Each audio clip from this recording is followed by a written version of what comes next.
भारत का गौरवशाली स्वतंत्रता संग्राम आधुनिक विश्व में घटित महानतम संघर्षों में से एक है। दूरदर्शन और आकाशवाणी हर दिन स्वतंत्रता आंदोलन की एक झलक दर्शकों तक पहुंचा रहा है। आज हम इसी कड़ी में महान समाज सुधारक महात्मा ज्योतिबा फुले को याद कर रहे हैं। उनका जन्म 11 अप्रैल 1827 को हुआ था और उन्होंने जाति प्रथा के उन्मूलन और महिलाओं को शिक्षित करने की दिशा में विशेष काम किया।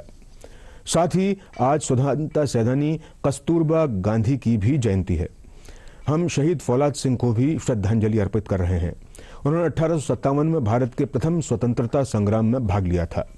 वहीं स्वाधीनता सेनानी कपिल देव सिंह को भी श्रद्धांजलि अर्पित की गई। उन्होंने भारत छोड़ो आंदोलन में अहम भूमिका निभाई थी।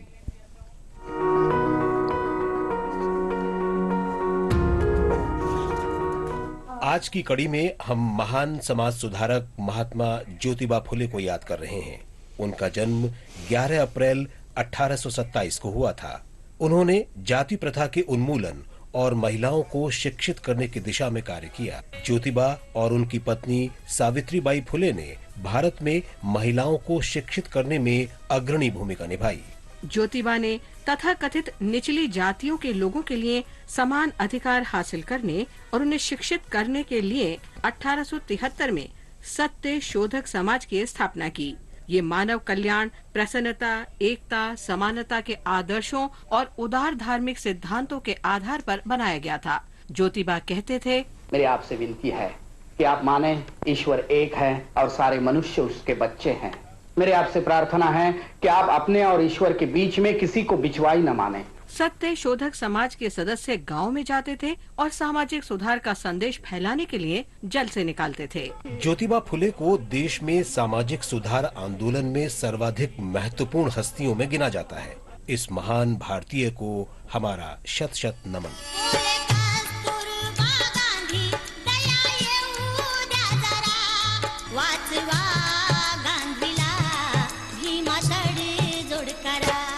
हम आज स्वाधीनता सेनानी कस्तूरबा गांधी का भी स्मरण कर रहे हैं। उन्हें प्रेम से बा कहा जाता था। कस्तूरबा का जन्म 11 अप्रैल 1869 को हुआ था। उनके बारे में गांधी जी ने कहा था, अगर किसी बात में कस्तूरबा मुझसे ऊपर रही तो उनके अटल सहयोग के लिए मैं संभवतः रसातल में रहा। वे मेरी संपूर्ण राजनीतिक लड़ाई में मेरे साथ खड़ी रहीं और मेरा साथ देने में कभी नहीं हिचकिचाई। शब्दों की वर्तमान भावना के रूप में कहा जाए तो वे अशिक्षित थीं, लेकिन मेरे मस्तिष्क के लिए वे सच्ची शिक्षा की मॉडल थीं। वे समर्पित वैष्णव थीं, लेकिन उन्होंने अपने मस्तिष्क से जाति की सभी भावनाएं मिटा दी थीं। वे उस आदर्श का प्रतिरूप थी जिसका गुणगान नरसिंह मेहता ने वैष्णव जन भजन में किया है।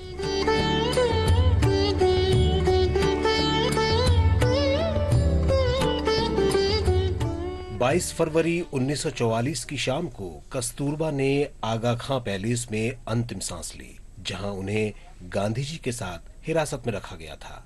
महान भारतीय को हमारा नमन।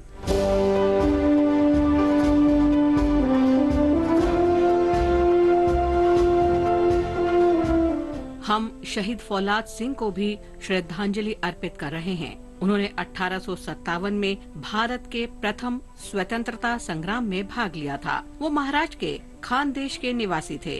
फौलाद सिंह ने ब्रिटिश ठिकानों पर हमले और कई स्थानों पर उनका खजाना कब्जाने की कार्रवाई में भाग लिया। 11 अप्रैल 1858 को युद्ध के दौरान कंपनी की सेना की गोलीबारी में वो वीर गति को प्राप्त हुए।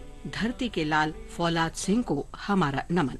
आज हम स्वाधीनता सेनानी कपिल देव सिंह को भी श्रद्धांजलि अर्पित कर रहे हैं। वे बिहार के मुजफ्फरपुर के निवासी थे। उन्होंने 1942 के भारत छोड़ो आंदोलन में भाग लिया। कपिल देव को गिरफ्तार कर लिया गया। पटना अस्पताल के कैदियों के वार्ड में 11 अप्रैल 1944 को उनका निधन हो गया। महान स्वाधीनता सेनानी को हमारा नमन।